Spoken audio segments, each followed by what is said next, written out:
olá concurseira, tudo bem? Meu nome é Antônio Kozikowski, sou professor de Direito Constitucional e de Direitos Humanos e estamos aqui hoje para analisar esta última disciplina, Direitos Humanos, num curso de resolução de questões. Tá? São 2 aulas de 30 minutos, onde a gente vai fazer uma leitura bem aprofundada aí do edital. É óbvio que a gente não vai vencer o edital inteiro, mesmo porque é um edital lazarento de grande. Você deve ter acompanhado, você viu que há mais de 30 itens perguntando especificidades sobre direitos humanos. Só que, de antemão, eu posso te tranquilizar da seguinte maneira. A CESP, ela faz muitas questões de direitos humanos em prova de defensoria pública, em prova de delegado e assim por diante. Se você olhar o histórico de 2013, 2012, principalmente, há um grande número de questões nesse campo, direitos humanos, feitas por ela, CESP. E essas questões, basicamente, elas recaem no mesmo lugar sempre. Então, a gente vai trabalhar nas nossas aulas, nesta e na próxima aula, principalmente com o sistema regional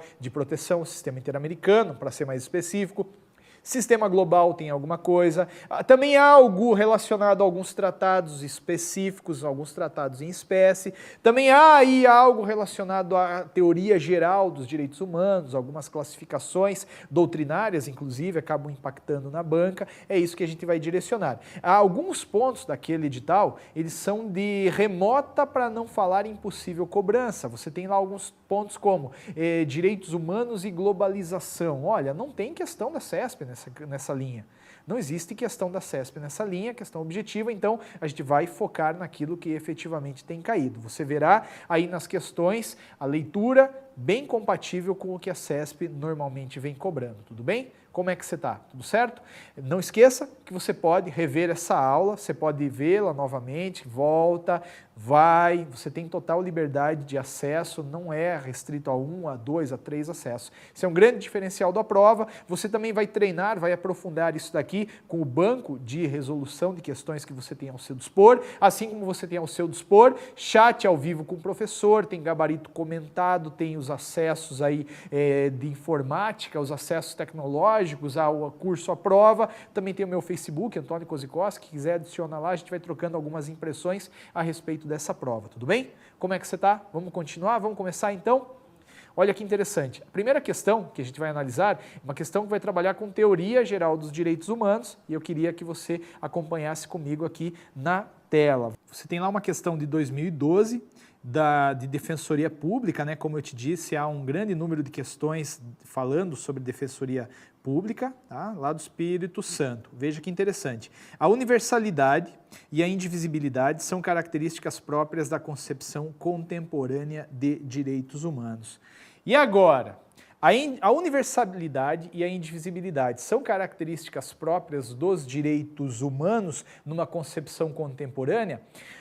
Anote o seguinte, os direitos humanos, eles têm algumas características. A primeira característica deles, direitos humanos, é históricos. Eles são históricos, os direitos humanos. Significa que eles não nascem prontos e acabados. Significa que eles vão surgindo lentamente com a evolução social. Depois, eles são universais. Opa, você tem uma universalidade aí interessante. Já pode grifar aí a universalidade. Isso aqui está certo. Os direitos humanos, eles são universais. Significa que eles destinam-se a todos. Significa que eles não foram feitos para um grupo específico, mas eles foram sim criados pensando numa comunidade internacional, pensando na aplicação aí em qualquer época da história, em qualquer lugar do globo. Além de serem históricos, além de serem universais, eles são o quê? Irrenunciáveis, inalienáveis e imprescritíveis. Ou seja, eu não posso renunciar, tá? Não posso abrir mão do meu direito humano, eu não posso vender o meu direito humano, nem mesmo doá-lo, porque ele é um bem fora do comércio, e eu também não perco o meu direito humano caso eu não o exerça por um período de tempo específico. Eles são irrenunciáveis, inalienáveis e imprescritíveis, além de serem históricos e universais. Agora, tome cuidado, eles são relativos, os direitos humanos. Significa que eles não são absolutos, nenhum direito é absoluto.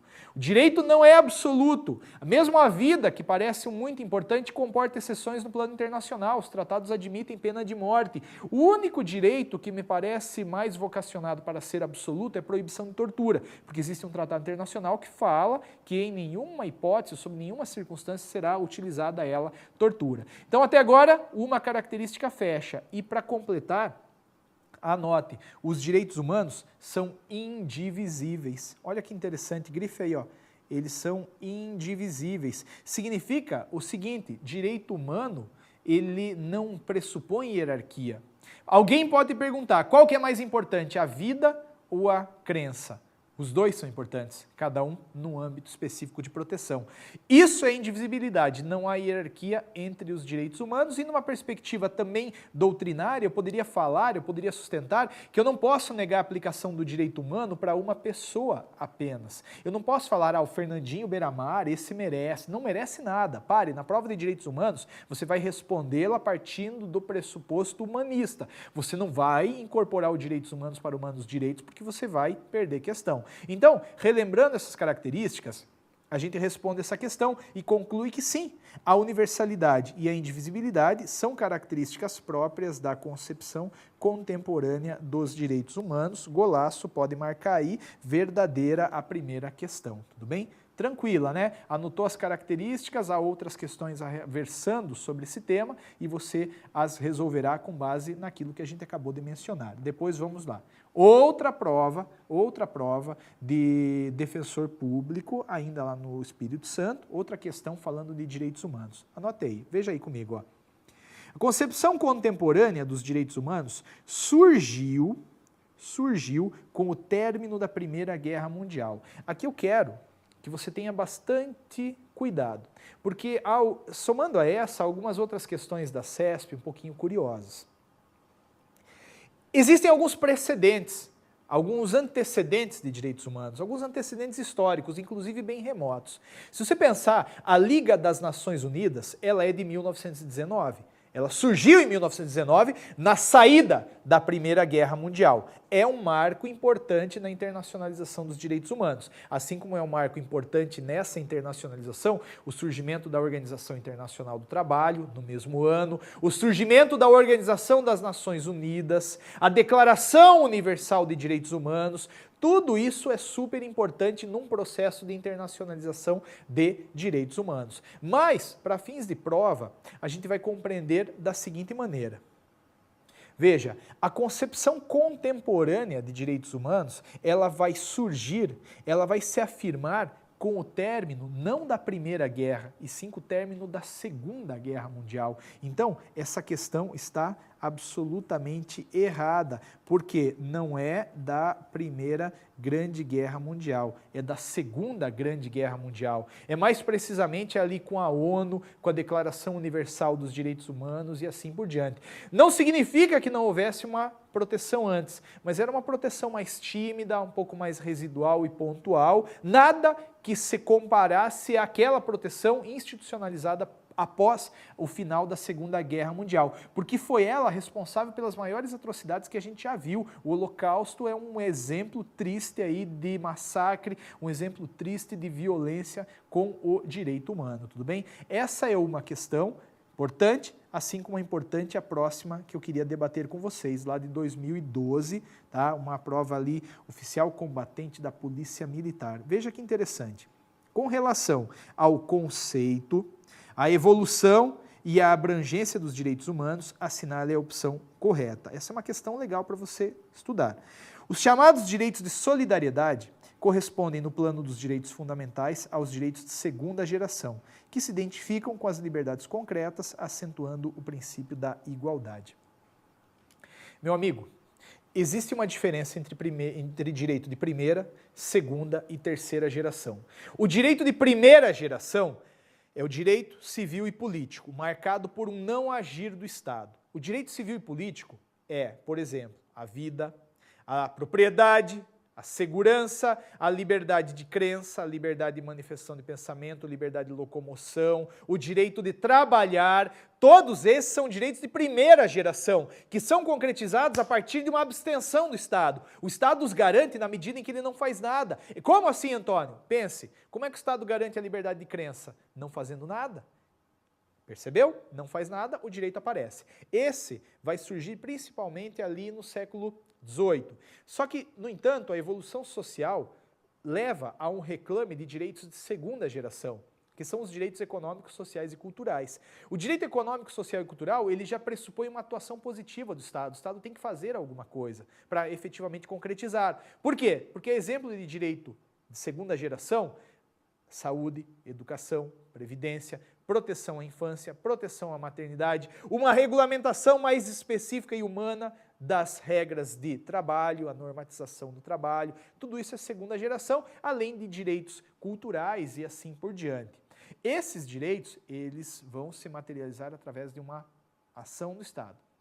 Só que mais recente, no século XXI principalmente, a sociedade passa a reclamar novos direitos, direitos chamados de difusos e coletivos, que são não de pertença a uma única pessoa, mas de todo mundo. E o exemplo clássico de direito de terceira geração é o meio ambiente. Por que o meio ambiente? Porque o meio ambiente é um direito difuso e coletivo, ele pertence a todo mundo, não a mim, não a você especificamente. Eu não posso dividir, eu não posso falar, eu tenho mais direito do que ele de respirar ar puro. Não tem como. E aí a gente volta para a questão e vê como fica fácil. Olha lá. Com relação ao conceito, a evolução e a abrangência dos direitos humanos, assinale a opção correta. A. Os chamados direitos de solidariedade correspondem no plano dos direitos fundamentais aos direitos de segunda geração, que se identificam com as liberdades concretas, acentuando o princípio da igualdade. Parece difícil, mas não é. Só que tome nota do que eu vou falar agora. Os direitos humanos, eles vão se classificar em 3 gerações basicamente. E até alguns de quarta, quinta, com divergência doutrinária, mas 3 são bem reconhecidos pela jurisprudência. O direito de primeira geração, o direito humano de primeira geração é o direito civil e político. Qual que é o direito civil e político? É aquele mais essencial, é a vida, a liberdade de crença, a liberdade de manifestação de pensamento, liberdade de locomoção, a propriedade, a segurança, o direito de ter um trabalho, todos esses são civis e políticos. O direito de votar, o direito de ser votado, esses daqui materializam-se quando o Estado não faz nada. Basta que o Estado fique quieto para que o direito surja. A palavra que resume os direitos de primeira geração é a palavra liberdade.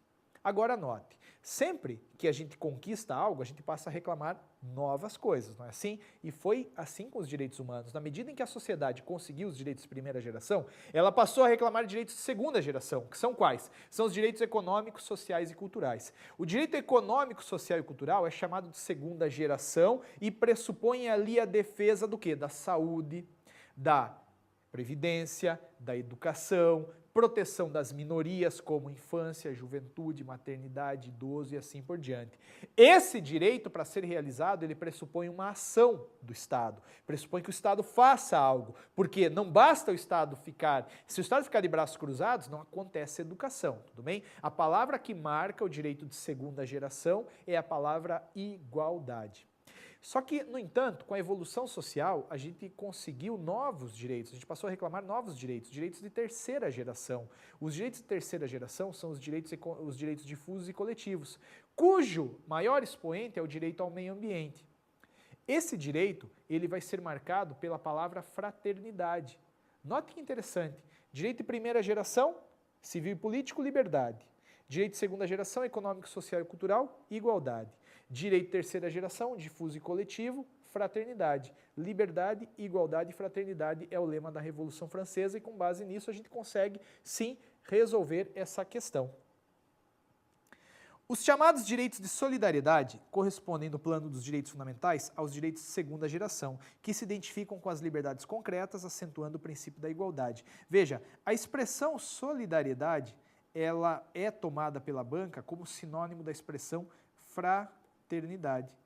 E o direito de fraternidade, aquele que pressupõe a fraternidade, é de segunda ou é de terceira? É de terceira geração. Então risque esse segunda geração. Os chamados direitos de solidariedade, então, eles identificam-se com direitos de terceira geração e não de segunda. A palavra, sim, que revela aí o direito de segunda é a igualdade, mas isso não tem nada a ver com solidariedade. A questão acabou confundindo um pouquinho. Letra B.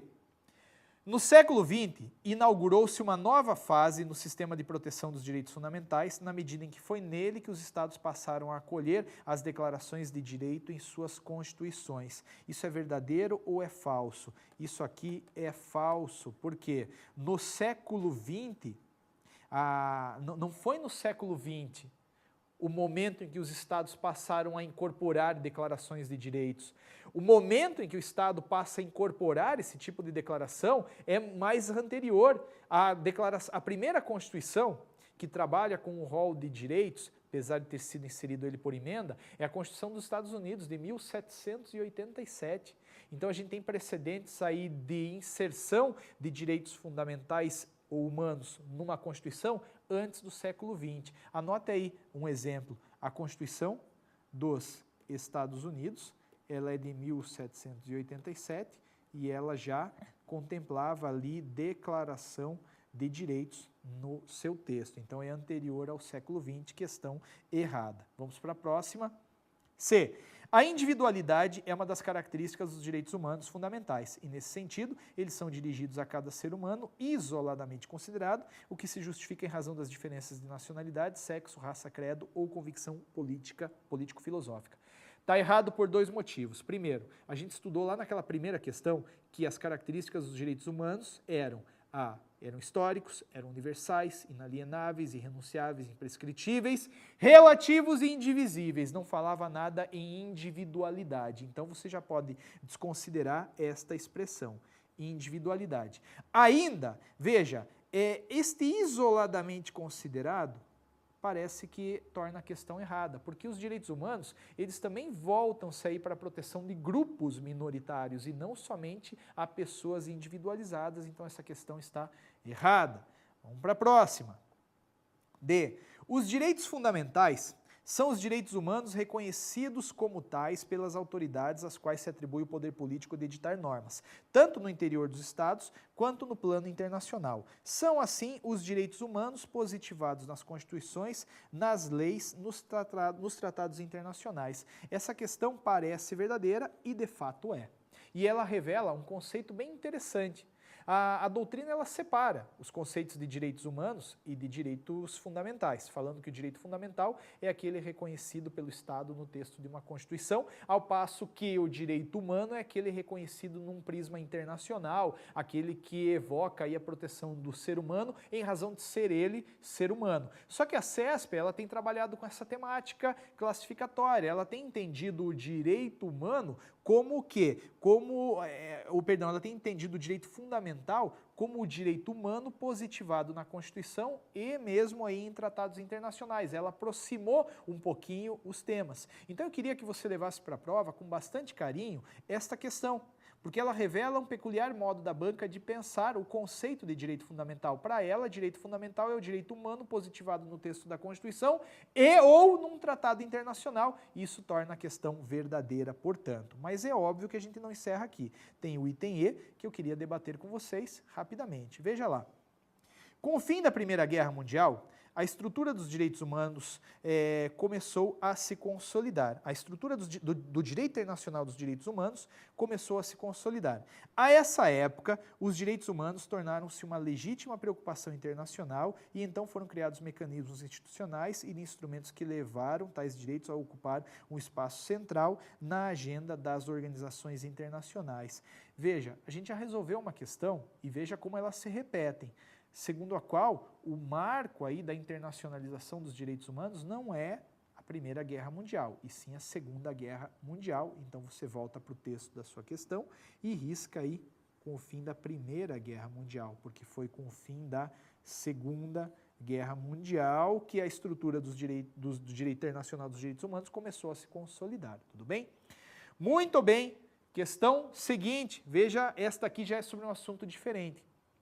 É recorrente nas provas de direitos humanos da CESP questões mencionando aí o sistema regional americano. Há 3 sistemas regionais. Há um sistema americano, há um sistema europeu e há um sistema africano. Ela pega o primeiro, que é o que nos toca diretamente nas Américas. Veja comigo essa questão. 2012, agente da polícia. A Convenção Americana sobre Direitos Humanos prevê a proibição da escravidão e da servidão, assim compreendidos, entre outras hipóteses, os trabalhos forçados exigidos de pessoa reclusa em cumprimento de sentença ou resolução formal expedida pela autoridade judiciária competente.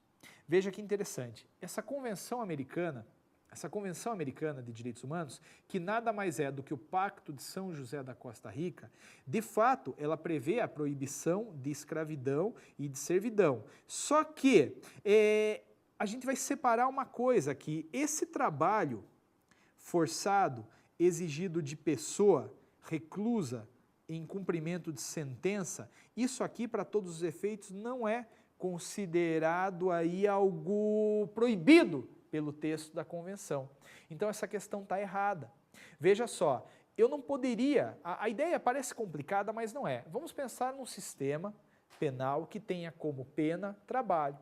Você vai lá para uma colônia agrícola e você tem que fazer um determinado tipo de trabalho. Você poderia argumentar que isso é trabalho forçado, contrário à Convenção Americana de Direitos Humanos e, portanto, eu não vou fazer. Não, porque esse trabalho ele foi imposto ali por um órgão judicial legítimo. Então, não tome como sinônimo escravidão e trabalho forçado exigido de pessoa reclusa em cumprimento de sentença, porque não são, isso daqui está errado, portanto, a afirmativa está errado, tá bom?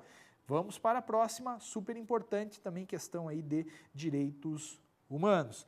A respeito da Comissão Interamericana de Direitos Humanos, assinale a opção correta. Só para você entender, antes da gente resolver a questão. O sistema interamericano de proteção, ele está formado por uma comissão e uma corte. A comissão faz uma tentativa de composição, de conciliação com o Estado. Sempre que você for violado no seu direito humano, você poderá acessar a comissão, caso tenha superado a jurisdição interna, e a comissão, vai chamar o Estado para uma composição. Se não foi feita a composição, aí nós passamos para a Corte Interamericana de Direitos Humanos, que a gente também vai analisar numa questão específica adiante. Por ora, a questão versa sobre a Comissão Interamericana de Direitos Humanos, que é a porta de entrada ao sistema americano. Veja comigo aqui as questões. Essa comissão não está autorizada a aceitar petições de caráter individual. É mentira! Ela está, sim, autorizada a receber petições de caráter individual. Anote isso com carinho. Quem é que pode acessar a comissão? Indivíduos, e portanto está errada a questão, grupos de indivíduos, entidades não governamentais reconhecidas por ao menos um estado da Organização dos Estados Americanos e também por estado. Então está sim a comissão legitimada a receber reclamações feitas em petições individualizadas. B. Apenas 2 membros eleitos dessa comissão podem ter a mesma nacionalidade. Mentira pelo seguinte, esta comissão, ela não permite mais de 2 membros de uma mesma nacionalidade. Então, ela é formada por 7 membros, cada um com uma nacionalidade diferente. Eu não posso ter 2 brasileiros, 2 argentinos, 2 uruguaios. Todos eles são aí de nacionalidades diferentes. Errada, portanto. Veja a letra C, que interessante. Os membros desta comissão serão eleitos a título pessoal pela Assembleia Geral da Organização dos Estados Americanos, a partir de nomes propostos pela própria organização, não podendo os Estados-parte indicar candidatos a membros da comissão. Falso, porque via de regra, quem indica o membro para ser integrante dessa comissão é o próprio Estado. Então eu, Brasil, vou indicar um membro que eu acho que tem maior envergadura no Brasil para integrar essa comissão. Eu vou indicar lá a Flávia Pelvezan, o Cansado Trindade e assim por diante. Pessoas que têm sim uma envergadura para atuar nesse campo. Falsa, portanto, a letra C. Vamos adiante, veja a letra D. Essa comissão representa todos os Estados-parte que integram a Organização dos Estados Americanos, mesmo aqueles que não reconhecem a jurisdição da Corte Interamericana de Direitos Humanos. É verdade. Todo mundo, todos os estados são possíveis aí clientes dessa comissão, eles podem ser chamados a prestar um tipo de compromisso após uma composição. Verdadeira, portanto. Letra E. O mandato dos membros dessa comissão é vitalício. Não é vitalício. 4 anos é a regra, admitida uma recondução. Admitida uma recondução por igual período. Então o mandato deles não é vitalício como aí consta, tudo bem? Questão simpática, assim como é simpática a nossa próxima questão, ainda do sistema interamericano. Acompanhe comigo aí no quadro. Assinale a opção correta em relação à Corte Interamericana de Direitos Humanos. Agora a gente está falando da Corte, não mais da comissão. Note, a comissão fazia a composição. Se não fosse feita a composição, eu mandava a comissão o problema para a Corte, e a Corte vai de fato julgar o Estado. Então, note isso daqui, hein? A comissão, ela tem uma função, a comissão tem uma função de composição, a Corte de julgamento. Vamos para a questão. Essa Corte poderá determinar medidas cautelares apenas nos casos de seu conhecimento, excluídos os que ainda não tenham sido por ela processados. Tire os excluídos, porque a ideia funciona assim. A Corte, ela tem sim a possibilidade de tomar medidas urgentes, relacionados àqueles casos que estão já no âmbito dela.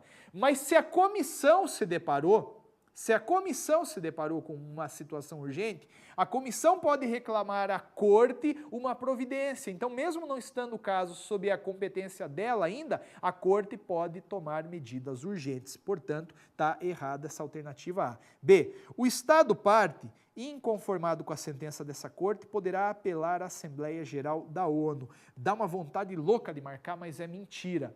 Anote isso, a decisão da Corte, ela é inapelável, não cabe apelação contra ela, para ninguém. Quando muito, cabe um pedido do Estado de explicação sobre os termos da sentença, mas isso não implica a reforma dela.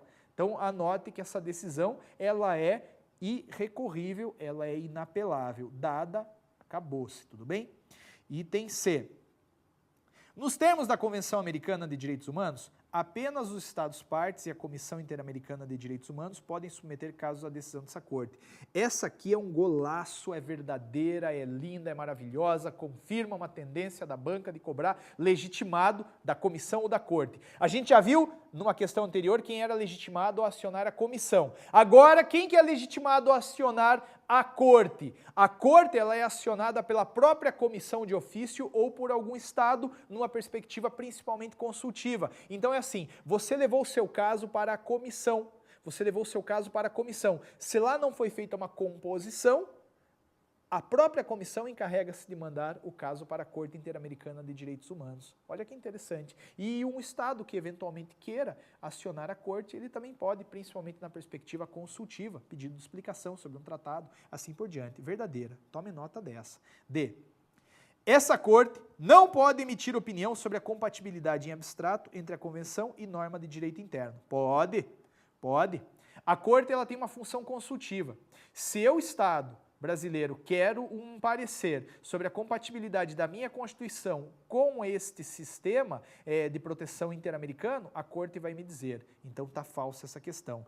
E, veja aí comigo, depois de prolatada uma decisão dessa Corte, compete à Comissão Interamericana de Direitos Humanos o acompanhamento de seu cumprimento. Não compete a ela, não. Cada um faz uma coisa. A comissão tenta a composição, a Corte faz o julgamento. Feito o julgamento, não compete à comissão fiscalizar o cumprimento daquilo lá. Isso é absolutamente inverídico, tá bom? Questãozinha boa. Vamos a outra aí do sistema interamericano ainda. Veja, essa é fresquinha, tá? 2013, mais uma de Defensoria Pública. Esta daqui vai falar o seguinte, de acordo com a Convenção Americana dos Direitos Humanos, que é o Pacto de São José da Costa Rica, é possível a expulsão coletiva de estrangeiro. Meu amigo, numa prova de direito humano, você vai ser, antes de qualquer coisa, humano. Então não cabe nessa convenção expulsão coletiva de estrangeiros. Pense, o Brasil está tendo um problema aí com a imigração de vários haitianos. De repente, nós somos signatários da comissão, a gente pega todo aquele povo e manda embora. Suma! Não, isso nunca se vai responder numa prova de direitos humanos,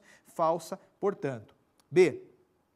A proteção legal do direito à vida inicia-se em geral a partir do momento do nascimento. Essa é uma clássica. Não é do nascimento, e sim da concepção. O Pacto de São José da Costa Rica, ou Convenção Americana de Direitos Humanos, protege a vida a partir do momento mágico que é a concepção. Óvulo fecundado pelo espermatozoide, pronto, a vida está protegida, tudo bem? Não é desde o nascimento, não é desde a anidação, você gosta de direito penal, de repente pode confundir, isso tem a ver com aborto, numa perspectiva interna brasileira, não impacta neste âmbito, tudo bem? Alternativa C. É reconhecida a existência de deveres da pessoa para com a família, a comunidade e a humanidade. É verdade, está lá no artigo 32.1 da Convenção Americana de Direitos Humanos, o reconhecimento de alguns deveres, porque nem tudo é direito, a gente também tem deveres, não é verdade? E numa perspectiva internacional, nós teremos aqui deveres da pessoa com a família, comunidade e com a própria humanidade.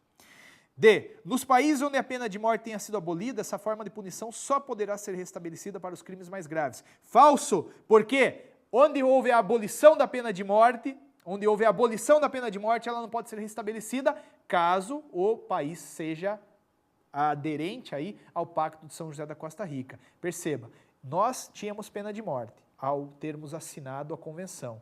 Se nós abolirmos a pena de morte, nós não podemos restabelecê-la. É isso que fala o Pacto de São José da Costa Rica.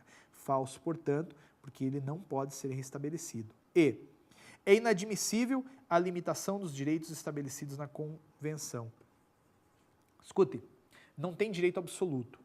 Essa é a regra nos direitos internacionais e nos direitos humanos. Não há direito absoluto. Então, risque-se inadmissível a limitação dos direitos. É possível, sim, limitação deles, inclusive ali em época de guerra declarada ou outra grande calamidade, desde que, evidentemente, isso não aniquile o núcleo daqueles direitos. Tudo bem? Pessoal, nós vimos algumas importantes questões. Na aula seguinte, a gente continua com a resolução delas. De qualquer forma, desde logo, agradeço aí a sua paciência. Reveja essa aula, resolva mais questões. Isso é um grande caminho aí, é um grande passo que você dá a caminho da sua aprovação, tudo bem? Bons estudos e até a próxima aula.